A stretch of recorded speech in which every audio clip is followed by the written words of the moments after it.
Hello, hello, hello, hello. Ayan.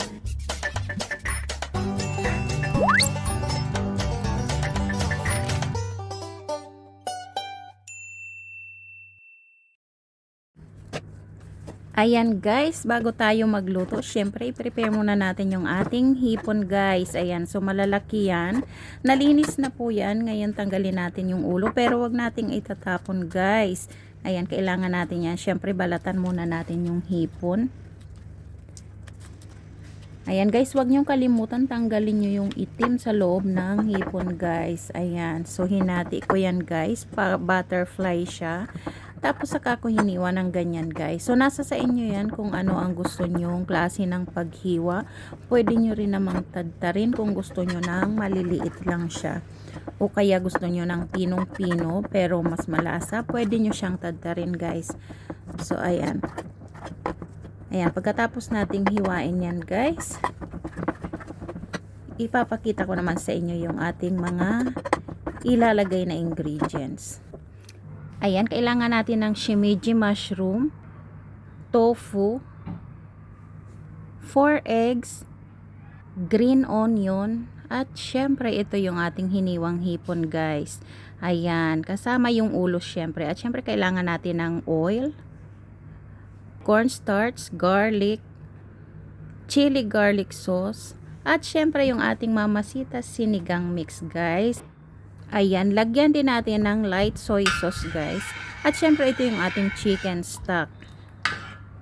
Ayan, so pakuluan muna natin yan para mainit na siya guys. At syempre pag mainit na yung ating paglulutuan, lagyan na ng oil. Ayan, unahin natin guys yung ating itlog. Ayan. I-scrambled natin siya guys.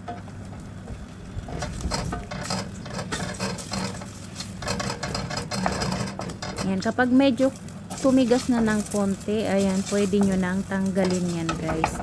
Ayan, wag nyo masyadong patigasin para mamaya pag hinalo natin sa soup ay malambot pa siya.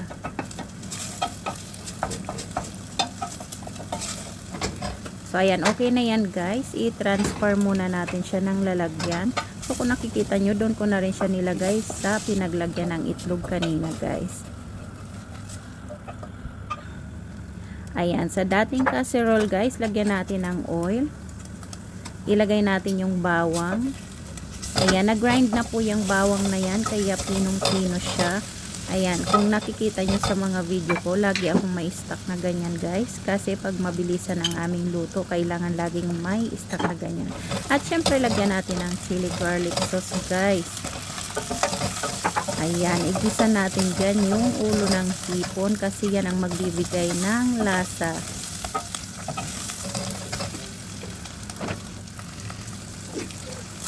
Ayan, syempre ilagay natin yung ating chicken stock guys.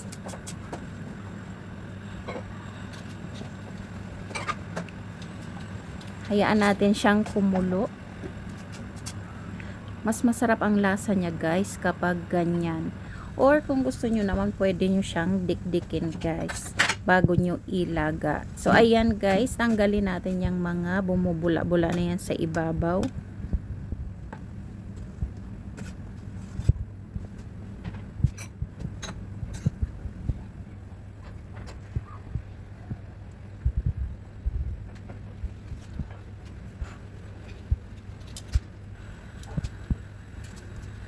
Ayan, dahil kumulo-kulo na siya guys, pwede na natin tanggalin yung ulo. Ayan, ilagay yung shimeji mushroom guys, yung tofu or tokwa. Ayan, halo-haluin natin yan.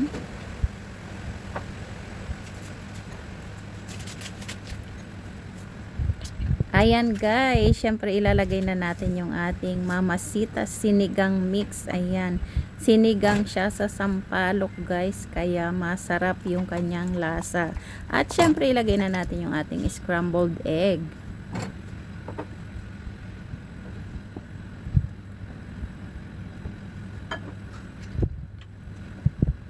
Ayan, dagdagan natin ng soy sauce. Ayan, kayo na po ang magtansya kung gaano karami kasi depende yan sa inyong panlasa. Ayan, habang hinahalo guys, ilagay naman natin yung cornstarch. Ayan, pasensya na guys, hindi masyadong nakita yung pagbuhos guys. Medyo magalaw yung pagkuha. Ayan, pasensya na po. Pero nilagay na yung cornstarch guys. Ayan. So, kung gusto nyo pala na dagdagan yung cornstarch, pwede naman kung gusto nyo na medyo mas malapot. Ayan guys, ilagdag natin yung green onion. Ayan, nasa sa inyo kung gusto nyo na medyo mas malapot yung sauce niya guys.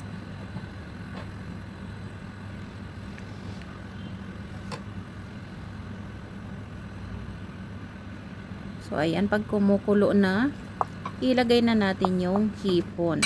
Ayan, mas maganda po na ilalagay nyo yung hipon kapag isi-serve nyo na talaga yung soup. Ayan, para hindi titigas yung hipon. Ayan, kung gusto nyo naman, pwede nyong tadtarin yung hipon ng mas pino para mas mabilis ang pagluto niya guys. So, ayan, dinagdagan ko siya ng sinigang, ng ating sinigang mix, Mamasita sinigang mix guys, kasi gusto namin medyo maasim siya. Ayan, at gusto siya ng amo ko guys na maasim-asim talaga. Ayan, gustong-gusto niya yung soup na ganyan. So, ayan guys, tapos na ang ating niluto. Sana may nakuha kayo dyan at sana nagustuhan nyo guys.